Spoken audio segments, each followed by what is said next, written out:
오늘 말씀의 제목은 보호자라는 말씀의 제목을 붙여봤습니다. 제가 영상을 찍으려고 이제 고 목사님이 저거 주고 가셨는데 저를 이렇게 하다가 제가 너무 힘을 많이 줘서 망가졌어요. 그래서 하지 말까 그러다가 순간 생각이 바뀌었습니다. 여러분 한번 검색해 보세요. 검색하면은 이단이 굉장히 올려놓은 게 많이 있어요. 그래서 초신 신앙을, 그러니까 처음 예수를 믿는 사람들은 이게 이단 종교에서 올려놓은 건지 교회가 올려놓은 건지를 구분이 못할 정도로 그렇게 많이 있습니다. 그래서 저 개인적으로 좀 작정을 했습니다. 영적인 전투를 해야 되겠다 이런 생각을 하고요. 그래서 못하지만 동영상을 찍기로 마음에 결정을 했습니다. 어떤 책에 보니까 그렇게 되어 있더라고요. 모든 것을 준비해서 하려고 하는 보다 차라리 부족한 대로 하는 것이 낫다 이렇게 표현되어 있더라고요. 왜냐하면 부족한 것을 하다 보면은 뭐가 됐구나 부족한 것을 보완할 수 있기 때문에 안 한 것보다 훨씬 낫다라는 그런 내용이었습니다. 다시 오늘 본문의 말씀에 들어가면은 제목을 보호자라고 했는데요. 사실 로마서 16장 1절 2절의 본문의 말씀은 신년 초에 바울을 중심으로 해서 말씀을 전했던 본문이기도 합니다. 그런데 오늘은 그 본문의 말씀의 중심이 아니라 오늘 다윗의 부분에 대해서 또 비교해보면서 이렇게 말씀을 전하려고 합니다. 사람은 인생을 살아가면서 많은 사람들의 영향을 받게 됩니다. 어떤 사람을 만나느냐에 따라서 영향을 받게 된다는 거죠. 그저 아무런 영향도 끼치지 않는 그저 그런 사람이 있는가 하면 어떤 사람은 만나지 말아야 될 사람을 만나게 되죠. 우리는 그 사람들을 우리는 방해꾼, 배방자 이렇게 말할 수 있습니다. 그런가 하면은 그 사람을 만남으로 해서 내 인생이 달라지는 경우가 있습니다. 그래서 저는 이런 사람을 보호자라 이렇게 표현해 봤습니다. 성경의 말씀을 보게 되면은 특별히 다윗과 다윗의 주변에 있는 사람들 그리고 바울과 바울의 주변에 있는 사람들 이런 사람들의 모습을 보면서 우리는 대적자가 아니라 보호자로 살아가는 그러한 결단이 있고 하나님의 도우심을 구하는 오늘 저와 여러분 되기를 예수님의 이름으로 축복합니다. 먼저는 다윗과 다윗의 있었던 주변에 있었던 보호자와 대적자들입니다. 먼저는 다윗의 대적자가 있습니다. 그는 다름이 아니라 다윗의 셋째 아들 압살롬이었습니다. 아버지가 왕위를 물려주지 않는데 사무엘하 14장 25절에 보게 되면은 압살롬의 모습이 등장합니다. 뭐라고 표현되어 있냐면 온 이스라엘 가운데 압살롬처럼 아름다움으로 크게 칭찬받는 사람이 없었다. 그러니까 압살롬은 굉장히 남자답게 생긴 그런 사람이었던 거죠. 어느 정도냐? 성경이 그렇게 말씀합니다. 그는 발바닥부터 정수리까지 흠이 없었다. 여러분, 다른 사람의 발바닥을 보신 적이 있어요? 다른 사람의 정수리를 보신 적이 있습니까? 근데 성경 그렇게 표현하거든요. 발바닥부터 정수리까지 흠이 없었다. 이게 누구라고요? 압살롬이었어요. 그러니까 외모를 볼 때에 그렇게 생겼죠. 많은 사람들이 늘 압살롬하고 바라보면서 그냥 칭찬하고 부러워하는 그런 모습이었던 거죠. 근데 이거로 끝나지 않습니다. 사무엘하 15장 6절에 보면 압살롬이 이스라엘 사람의 마음을 훔칩니다. 이렇게 표현됩니다. 사람들이 막 뭔가 기대하고 뭔가 칭찬하고 뭔가 이렇게 하니까 압살롬이 마음이 어떻게 됐다는 거예요? 이제는 사람들이 나를 이렇게 칭찬해 주는구나, 사람들이 나를 이렇게 지지해 주는구나, 그것을 등에 업고 왕 앞에 가는 사람들을 중간에서 낚아서 그 모든 어려운 문제를 다 해결해 주는 거예요. 그러니까 어떻게 되는 거예요? 사람들이 왕 앞에 가야 되는데 왕이 가는 것이 아니라 어떻게 압살롬에게 가게 되고 이것은 소문해서 자꾸 사람들이 압살롬에게 기우게 되는 거죠. 바로 이렇게 대적자가 있습니다. 그런가 하면은 시므이라는 사람도 있었습니다. 이 사람은 다윗 왕이 신하들과 함께 이제 피난 행렬을 가게 됩니다. 그런데 바울임이라고 하는 곳에 이르게 됐을 때에 이 사람은 일행을 향해서 신하들과 함께 그들에게 돌을 던지며 뭐라고 말을 했느냐? 성경의 표현은 이렇게 표현합니다. 피를 흘린 자요, 사악한 자요, 이렇게 말했습니다. 저는 말씀을 준비하면서 그런 생각해 봅니다. 뭐라고 그랬어요? 이거를 우리말로 해석을 한다면 이럴 거예요. 살인자요! 뭐 이 살인자라고 하지도 않았을 것 같아요. 이 살인놈아! 뭐 이렇게 했겠죠. 이 살인마야! 뭐 이런 식으로 아마 온갖 그렇게 했을 거예요. 근데 성경은 뭐라고 했냐면 계속하여 저주하며 돌을 던졌다라고 그렇게 기록해 놨어요. 여러분, 조금 전까지 왕이었어요. 그런데 그 다윗이 지금 그렇게 비난과 조롱을 당하고 있어요. 그리고 뭐라고 말을 했냐? 이렇게 말을 하죠. 사울의 족속의 모든 피를 하나님께서 내게 갚으셨다. 여러분, 말을 하는데 말이죠. 가장 믿는 사람이 어려운 일이 뭐냐면 하나님을 들먹일 때 힘들어요. 하나님이 너를 그렇게 했다라고 할 때에 믿음을 갖고 있는 사람들은 굉장히 갈등 갖게 돼요. 정말 하나님 그러셨단 말이야? 왜? 하나님 앞에 나의 문제는 없는데 다른 사람이 말할 때 바로 네가 그렇기 때문에 하나님 너한테 벌하신 거야. 하나님 너를 저주한 거야. 하나님 너를 망하게 한 거야. 이렇게 할 때 믿는 사람들을 굉장히 흔들게 되거든요. 근데 바로 시므이가 그렇게 다윗 앞에 말하는 거예요. 이런 대적자들이 있었습니다. 그런가 하면은 다윗에게는 보호자가 있었습니다. 어떤 사람이 보호자가 되었느냐? 궁에서 쫓겨났습니다. 지금 아들 피해서 막 도망자가 돼서 의상도 제대로 갖추지 못하고 지금 도망가야 되는 그런 신세. 근데 그 앞에 가들 사람 이때가 다윗 앞에 오게 되는데 이때가 어떻게 왔느냐? 600명을 데리고 다윗 왕 앞에 왕을 경호하기 위해서 왕을 지켜주기 위해서 600명을 데리고 왔습니다. 근데 이 사람 누구라고요? 가드 사람이었어요. 이스라엘 사람이 아니에요. 어떻게 보게 되면 이스라엘의 귀양은 아니면 귀한 그런 사람이 가드 사람이라 이렇게 표현하신 거예요. 근데 이 가드 사람 이때가 600명을 데리고 와서 다윗을 지켜주기 위해서 그렇게 왔다는 거죠. 다시 말합니다. 아니 이때요 당신이 어떻게 이렇게 왔습니까? 이렇게 하죠. 나는 지금 나그네가 되고 나는 도망자가 됐는데 어떻게 나한테 옵니까? 당신 돌아가십시오. 당신 그렇게 하다 당신도 해당합니다. 하고 그렇게 말하죠. 근데 이때가 전 이 말씀 읽으면서 정말 하나님이 다윗을 사랑하셨구나 하는 걸 느껴요. 이때가 이렇게 말합니다. 여호와의 살아계심과 내 주 왕의 살아계심으로 맹세합니다. 내가 진실로 왕 앞에서 어느 곳에 계시든지 사나 죽으나 종도 그곳에 있겠습니다.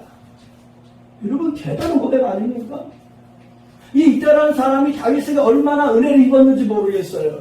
근데 이때는 내가 왕이 있는 곳에 내가 갈 곳은 내가 거기 가서 죽는다 할지라도 나는 왕을 지킬 겁니다. 나는 왕과 함께 하겠습니다. 이런 사람이 바로 다윗 앞에 나타났다는 거예요. 그리고 다윗 앞에 다윗을 지켜가면서 그 앞에 선두의 선봉을 치게 됩니다. 그럼에도 불구하고 다윗은 그 피난 행렬이 말이 몰골이 아니었습니다. 성경의 말씀을 보게 되면 다윗 일행이 이제 감난산으로 올라가게 됩니다. 성경의 말씀을 그대로 표현한다면 이렇게 표현했어요. 머리도 숙인 채 맨발로 이렇게 합니다. 여러분 지금 왕의 품위가 아무것도 없어요. 그냥 한 사람에 불과해요. 그것도 망한 사람, 완전히 패배한 사람, 실패한 사람, 나고자 그런 모습이에요. 머리도 갖추지 못했어요.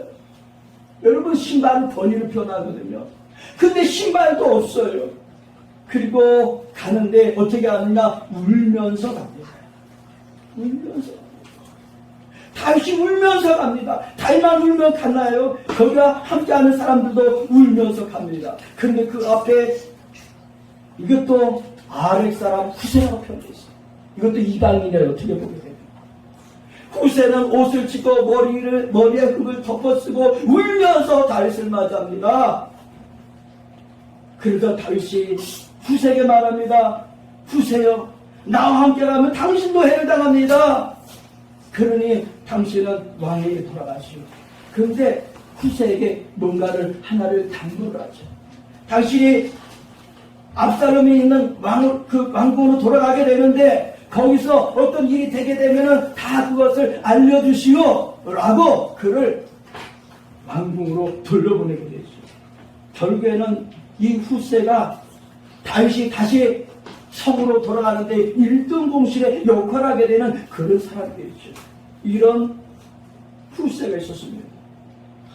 그런가 하면은 다윗을 도왔던 사람 또 한 사람 여러 사람이 있지만 그 중에 한 사람이 있는데 누구냐? 바로 어떻게 보게 된 사람이 되죠. 이런 후세가 있었습니다. 그런가 하면은 다윗을 도왔던 사람 또 한 사람 여러 사람이 있지만 그 중에 한 사람이 있는데 누구냐? 바로 어떻게 보게 되면은 원수지간인데 바로 요나단의 아들 무비보셋. 이 무비보셋이 5살, 4-5살 때에 유모가 얻고 있다가 떨어뜨렸는데 그 다리가 그만 아마 어떻게 부러졌는가 봐요. 그런데 그래서 두 다리가 멀쩡하지 않고 절고 있는 이 무비보셋의 종 시바. 이 시바가 무비보셋의 모든 살림을 맡아 있었다는 거죠. 근데 시바가 이렇게 피난길에 가고 있는 그 다윗 앞에 시바가 성경에 말씀드리면 이렇게 되어 있어요. 2마리의 나귀에다가 가득 실었어요. 뭘 실었느냐? 또 100개, 건포도 100송이, 여름 과일 100개, 포도주 한 가죽 부대, 이거를 2 나귀에다가 가득해서 다윗 앞에 와가지고 그것을 내놓습니다. 그리고 다윗이 묻죠. 시바요, 이게 뭔 일입니까? 그러니까 시바가 그렇게 말하죠. 왕이여, 이 나귀는 왕의 가족들이 타십시오. 떡과 과일은 청년들이, 포도주는 피곤한 자들이 마시게 하십시오 라고 말합니다. 그 외에도 성경에 보게 되면은 사무엘하 17장 28절 29절에 보면은 다윗을 돕는데 이 사람은 바르실레라고 하는 80세 된 그런 사람이었습니다. 이 사람은 큰 부자였다고 했습니다. 어느 정도 부자였느냐? 성경의 표현대로 한다면 그렇게 표현해요. 침상과, 여러분 지금 어떻게 보면 피난길이거든요. 근데 침상과 대화와 질그릇, 밀, 보리, 밀가루, 볶음국시, 콩, 팥, 치즈, 이 모든 것들을 가져다가 성경이 이렇게 표현해요. 다윗과 그의 백성에게 먹였으니. 할렐루야. 여러분 다윗과 어떻게 있는 것 신하들만이 아니라 그 백성들에게 먹일 만큼의 분량을 바르실레는 다윗에게 내놨다는 거예요. 얼마나 기막혀. 이러한 보좌가 있었습니다. 반면에 오늘 기록하고 있는 바울의 동력자와 대적자도 있었습니다. 여러분 바울은 어떻게 보게 되면은 성경에서 예수님 다음으로 중요한 사람처럼 인식될 정도로 그렇게 비중이 큰 사람이 바울입니다. 왜냐하면 성경에 보게 되면 마태, 마가, 누가, 요한복음 이렇게 여기까지 보면은 예수님 행적이잖아요. 그런데 그 위에는 예수님에 대한 것이 별로 안 보여요. 오히려 제자들에 대한 것들 뭐 이렇게 나오고 교회들에 대한 얘기가 나오는데, 그래서 성경의 말씀에 가장 많은 분량을 찾아가는 것이 어떻게 보게 되면 바울의 기록이거든요. 그런데 그런 바울의 곁을 떠나는 사람이 있었습니다. 디모데후서 4장 10절에 보면은 대만은 이 세상을 사랑하여 나를 버리고 이렇게 표현합니다. 여러분 바울이 어떤 사람입니까? 바울이 성령에 충만했고 능력이 있었던 사람입니다. 어떻게 보게 되면은 바울이 일할 때에 앞치마 뭐 수건 그걸 갖다가 병든 사람에게 얹으면 병이 고쳐지고 귀신 들린 사람에게 뭐 그것을 갖다 대면은 귀신이 떠날 정도의 능력 있는 사람이었어요. 그런데 그런 바울 곁에 있었던 대만은 어떻게 했다고요? 이 세상을 사랑하여 나를 버리고 갔다 이렇게 표현합니다. 처음엔 바울이 좋았는데 대만은 바울이 주장하는 것보다도 세상이 더 좋았다는 거죠. 그래서 세상으로 갔다는 거예요. 우리는 예수를 믿는데 예수 믿다가 어떤 시련을 당합니다. 예수 믿는데도 뭔가 일이 잘 되어지지 않아요. 그럴 때 우리는 어떻게 돼요? 예수 믿어도 보잘것없구나. 예수 믿어도 특별한 일이 없구나 하고 다시 옛 길로 돌아가는 경우가 있습니다. 제가 의왕시에서 목회할 때인데요. 그분이 미신을 잘 믿고 무당을 해서 뭐 이렇게 하는 그런 분이었는데 전도를 했어요. 근데 그분이 나중에 처음 예수를 믿으니까 뭔가 어떤 여러 가지 일들이 나타나는데 예수 믿으니까 이게 다른 신이 노해가지고 이렇게 어려운 일이 있나 보다 하고 자기는 예수를 거부한 사람이 있었어요. 사랑하는 성도 여러분, 대만은 바울이 전하는 복음보다도 세상을 사랑하기에 떠나갔다는 거예요. 도움이 되는 것 같았지만 별로 도움이 되지 않았다는 거죠. 어느 정도냐? 사실 성경을 보게 되면 한때 바울은 이 대마를 동역자로 표현까지 했었어요. 근데 그런 대마가 어떻게 바울이 2번씩이나 감옥에 갇히니까 그만 바울에게서 떠나가는 그런 사람이 되었다는 거죠. 왜요? 바울이 있었던 감옥은 어떤 곳이었습니까? 햇빛이 제대로 들어가지도 않고 습기가 있고 벌레들이 있는 그런 곳이었습니다. 근데 그런 곳에 자기가 그렇게 추종하고 따랐던 바울이 힘없이 있는 그런 모습을 볼 때 대만은 실망해서 더 세상이 좋았기 때문에 세상을 떠나지 않았나 이런 표현인 거죠. 그런가 하면은 그 바울에게 대적자가 있었다 그랬으면, 특별히 바울은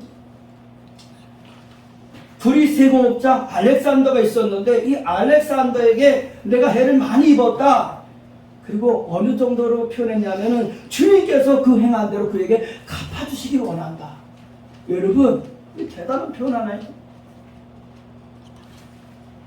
이 알렉산더가 바울의 일행을 어떻게 박해하고 핍박했는지 가로막았는지 주님께서 그 행한 대로 그에게 갚아주시길 원한다. 이렇게 표현했어요. 알렉산더 어떤 사람입니까? 우상을 만들어서 파는 사람이에요. 그런데 우상을 믿는 것이 아니라 하나님을 믿고 우상을 버리라고 그러니까 이 알렉산더는 어떻게 되는 거예요? 사업이 망하게 되는 거죠. 망하게 되니까 바울을 맞이할 수가 없죠. 왜? 돈보다도 사업보다도 예수님이 어떤 분인지를 알았더라면, 예수님 영접했더라면 바울을 박해하지 않았을 텐데 그 예수를 모르니까 바울이 전하는 복음도 싫었고 그 복음을 전하는 바울도 싫었기 때문에 박해를 했다는 거죠. 그러니까 바울은 디모데에게 그러니 알렉산더 그를 조심해라 이렇게 표현한 거죠. 사랑하는 성도 여러분, 우리는 예수를 믿으면서 뭔가 나에게 손해가 될 때 우리는 주님을 떠나가지는 않습니다. 오늘 그러한 저와 여러분 되지 않게 되기를 주님의 이름으로 축복합니다. 바울에게는 많은 동력자가 있습니다. 특별히 디모데후서 4장 11절에 보게 되면은 누가만 나와 함께 있느니라 이렇게 표현합니다. 여러분, 누가는 어떤 사람인가요? 지금 바울 곁에 유일하게 있는 사람이 누가라고 했어요. 누가는 수리아 안독에서 일찍이 의학 공부를 하고 의사가 된 사람이에요. 그런데 예수를 믿게 되면서 예수의 복음을 전하는 바울을 따라서 바울과 동행하게 되죠. 그래서 사도행전 16장 10절에 보게 되면 바울을 처음 만나서 빌보에 동행하게 됩니다. 여러분, 복음을 전하는데요, 의사가 같이 동행을 해요. 얼마나 효과가 많이 있겠습니까? 복음을 전하는 것 이상으로 의사가 같이 가기 때문에 그 효과는 몇 배로 말할 수가 없는 거예요. 그런데 바로 누가가 바울과 동행하면서 빌립보에 갔고 잠깐 떠났다가 다시 예루살렘으로 로마로 바울이 갈 때마다 누가는 바울과 동행했어요. 왜? 그가 복음을 전한 사람이기 때문에 동행했다는 거죠. 그리고 이 누가는 특별히 황제 이 데오빌로와 신분이 있었어요.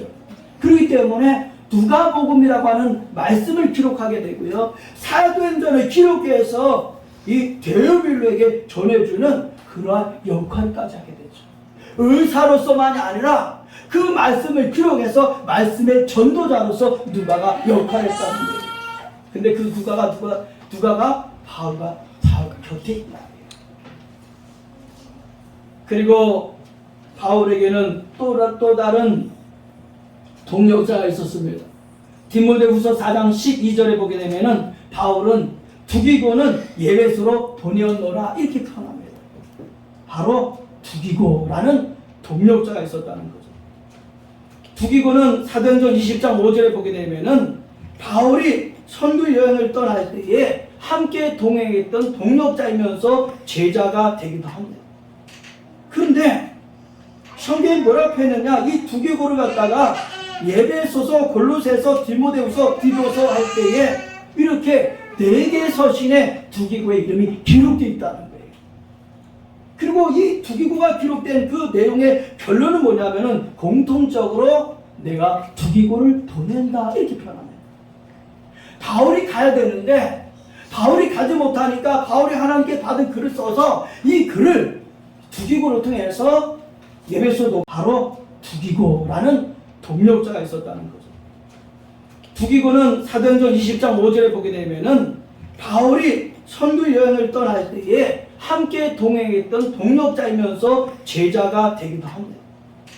그런데 성경이 뭐라고 했느냐, 이 두기고를 갖다가 예배소서, 골로새서, 디모데후서, 디도서 할 때에 이렇게 4개의 서신에 두기고의 이름이 기록되어 있다는 거예요. 그리고 이 두기고가 기록된 그 내용의 결론은 뭐냐면은 공통적으로 내가 두기고를 보낸다 이렇게 표현합니다. 바울이 가야 되는데 바울이 가지 못하니까 바울이 하나님께 받은 글을 써서 이 글을 두기고를 통해서 예배소도 보내고 골로새도 보내고 디모데에게도 보내는 그런 역할을 바로 두기고가 했다는 거예요. 사랑하는 예강교회 성도 여러분, 누가 같은 역할, 두기고 같은 역할을 할 수 있는 저와 여러분 되기를 주님의 이름으로 축복합니다. 그리고 바울에게는 또 다른 동역자 디모데가 있었습니다. 바울이 2차 전도 여행을 할 때에 디모데를 만나게 됩니다. 사도행전 16장 1절에 보게 되면 바울은 이 디모데를 제자라고 불렀습니다. 그리고 고린도전서 4장 17절에 보게 되면은 디모데를 보낼 때에 이렇게 표현합니다. 내가 주 안에서 내 사랑하고 신실한 아들 디모데라고 표현합니다.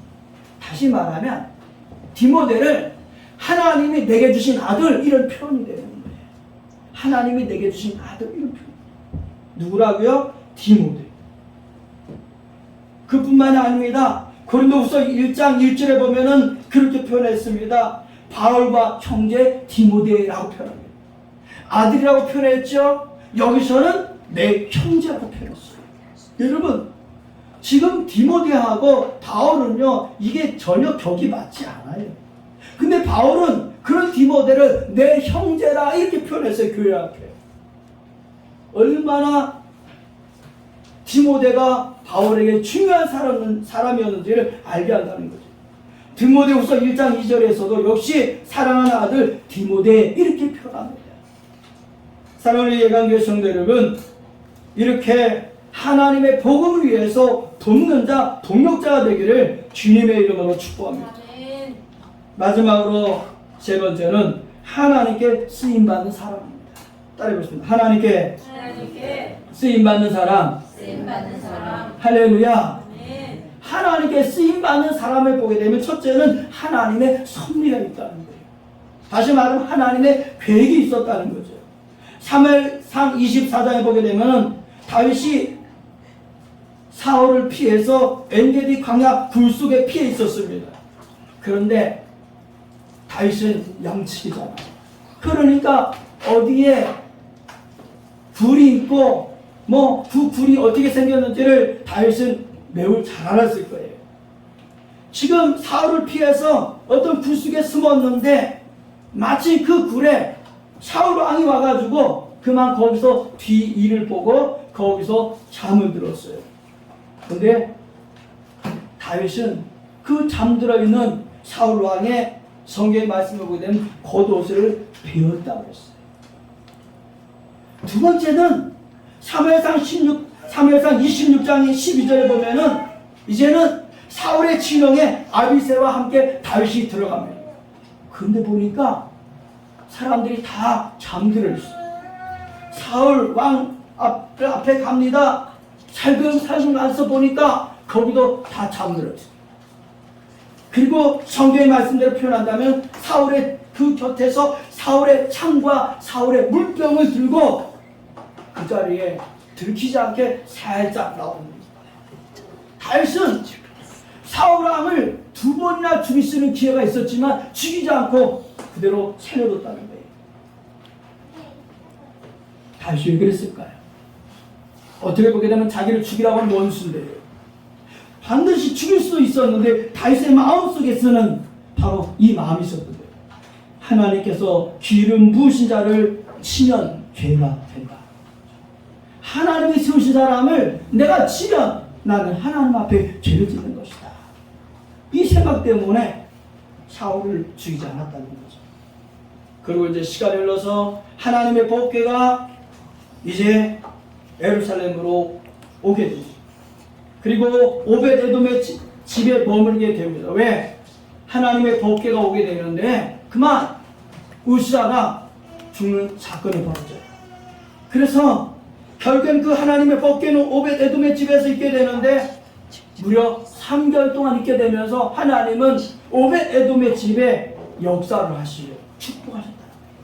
그래서 이 소문이 다윗에게 들렸고 다윗은 가가지고 하나님의 법궤를 다시 예루살렘으로 성으로 돌아오게 되는데 그 앞에 어떻게 했느냐? 다윗이 에봇을 입고 춤을 추었습니다. 어떻게 했다고요? 에봇을 입고 법궤 앞에서 춤을 췄다. 여러분, 언젠가 제가 이 부분을 말씀을 드렸었죠. 하나님의 법궤가 오는데 그것도 다른 사람이 아니라 왕이 에봇을 입고 그 앞에 춤을 추는데 그 옷이 헐렁해서 내려갈 정도가 됐다는 거죠. 다윗은 그렇게 말합니다. 사무엘하 6장 14절 보면 이렇게 말합니다. 내가 하나님 앞에서 춤을 춘 것이다. 내가 하나님 앞에서 춤을 춘 것이다. 그리고 성경은 계속 이렇게 말씀합니다. 뭐라 말씀하느냐? 사무엘하 8장 6절을 보게 되면은 다윗이 어디로 가든지 여호와께서 이기게 하시니라. 누가? 여호와께서 이기게 하시니라. 사무엘하 8장 14절 보면은 다윗이 어디로 가든지 여호와께서 이기게 하셨더라. 이기게 하시고 이기게 하셨고요. 누가? 여호와께서. 다윗이 이긴 게 아닙니다. 하나님이 다윗이 이기게 하신 거예요. 하나님이 다윗과 함께 하셨다는 거죠. 그런가 하면은 디모데를 바라볼 때에 디모데는 하나님의 말씀으로 양육받았습니다. 그러므로 우리는 어떤 사람이 되느냐? 하나님의 말씀으로 양육받는 저와 여러분, 양육하는 우리 모두가 되기를 주님의 이름으로 축복합니다. 어떻게 디모데 같은, 그래서 바울의 뒤를 이어서 나갈 수 있는 지도자가 준비될 수 있었는가? 바로 디모데후서 1장 5절에 보게 되면 그렇게 표현하죠. 이 믿음은 내 외조모 로이스와 내 어머니 유니게 속에 있더니 내 속에도 있는 줄을 확신하노라. 할렐루야. 디모데의 믿음은 외할머니의 믿음이었다는 거예요. 디모데의 믿음은 어머니의 믿음이었다는 거예요. 그런 믿음이 성장한 디모데가 바울을 만날 때 그는 교회에서 없어서는 안 되는 위대한 지도자로 세워줄 수 있었다는 거죠. 지난 주간에 상가집을 간 일이 있었습니다. 상가집에 갔는데 제가 신학을 공부할 때에 외삼촌의 집에 일을 도와준, 그래서 아르바이트를 할 때가 있었습니다. 그 집에 딸 뭐 이렇게 딸이 많아요. 딸이 셋이. 그런데 그 막내딸을 제가 우리 딸로 달라고 할 정도로 제가 그렇게 했었어요. 근데 그 집에 제일 큰 딸이 선미였는데 상가집에 갔는데 그 얘기를 하더라고요. 오빠가 목사님이 돼가지고 그게 정씨거든요. 정씨 집안하고 최씨 집안에 어둠을 물리치는 그런 목사님 대해서 얼마나 기쁜지 모른다. 이런 얘기를 하고. 카톡이 연결되어 있어서 아마 제가 뭔가 활동하는 걸 좀 봤는가 봐요. 그래서 아 오빠가 잘 지내고 있구나 라고 하는 것을 봤다고 그 얘기를 하더라고요.